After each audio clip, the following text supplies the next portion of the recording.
ಮೊಗದೊಳಗೆ ಇಂಥ ಪ್ರತಿರೂಪ ಇರಲಿರಲೆ ಮಗೆ ಎಂಬ ಹಿರಿಕನಸ ಕಂಡ ಕೆಂಪೇಗೌಡ. ಕಂಕಣ ತೊಟ್ಟನು ಕೆಂಪೇಗೌಡ.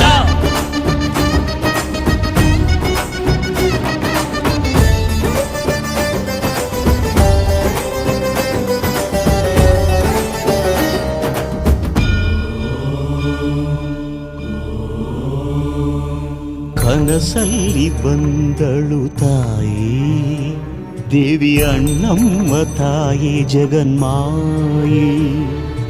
ಗುರಿ ಸೇರು ಉತ್ತರದಾಯಿ ಎಂದು ಬೆನ್ನಿಂದೆ ನಿಂತ ಮಹಾಮಾಯಿ. ಉದಾಯಿಗೊಮ್ಮೆ ಅಡ್ಡು ಬಿದ್ದ ಗೌಡನು ಕಾಲವ ನೋಡಿ ಅಡಿಗಲ್ಲು ನೆಟ್ಟನು. ಬೆಂದ ಬೇಟೆಯ ನಿಟ್ಟ ಹೆಜ್ಜೆ ಹೆಜ್ಜೆ ಗೊಂದಲು.